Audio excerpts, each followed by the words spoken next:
Good day everyone. Our topic for today is constitutional isomers in organic chemistry.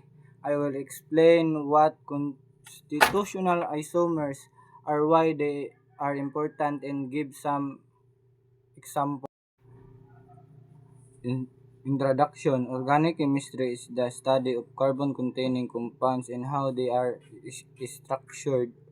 One important concept in organic chemistry is constitutional isomers, same molecular formula but different structural arrangement of atoms.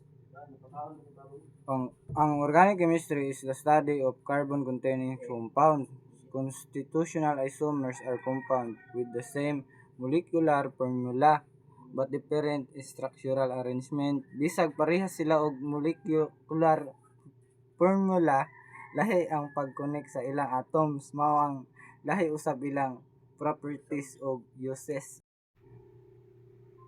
What are constitutional isomers?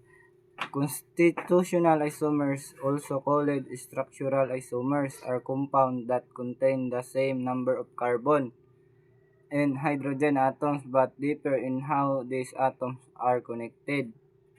Ang constitutional isomer or structural isomers naay same number of carbon ug hydrogen atoms pero lahi ang arrangement or connection sa atoms. So pareha ang formula pero lahi ang structure.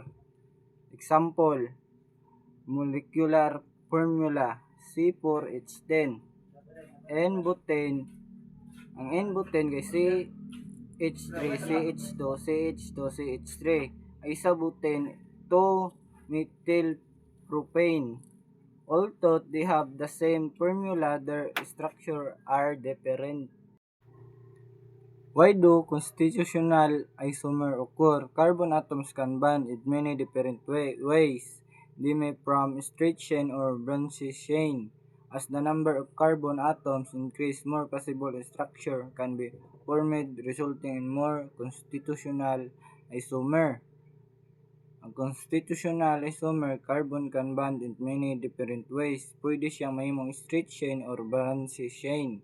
As the number of carbon atoms increase, daghan usab ang possible isomer. For example, CH410, 2 isomers, C5H12, 3 isomers, C6H14, 5 isomers. Example of constitutional isomers: 1. Butane, C4H10. They are two constitutional isomers. N-butane, isobutane, and methylpropane. Ang number 2. Butane, C5H12. They are three constitutional isomers. N-butane, isopentane, 2-methylbutane. No pentane, 2,2-methylpropane.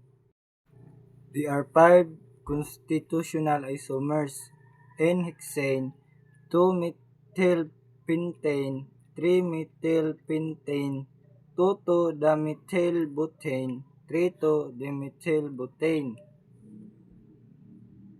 Hexane with the formula C6H14 has 5 constitutional isomers. As we can see, kung mudaghan ang carbon atoms, mudaghan pud ang possible structure. Ayupak naming. To name constitutional isomers correctly, find the longest carbon chain. Pangitaon ang pinakataas nga carbon chain. Number the chain from the nearest branch. Identify the substituent. Write the correct ayupak name. Example, CH3, CH, CH3, CH2, CH3. Ayupak name, example, 2-methylbutane. Physical and chemical properties. Constitutional isomers may have different. Ang first, boiling points. Ang ikaduha, melting points. Ang ikatulo, density. Ang ikaapat, reactivity. Straight chain molecules usually have higher boiling points than branch molecules. Although ang constitutional isomers have the same molecular formula, mahimo silang adunay different boiling points o melting points, density, and reactivity. Usually, ang straight chain molecules have higher boiling points than branches molecule. Important of constitutional isomers. Constitutional isomers are important in organic chemistry, medicine, fuel production, agriculture, fertilizer and pesticide manufacturer, chemical industry. Understanding isomers help scientists develop, produce, and the desired properties and improve industrial process.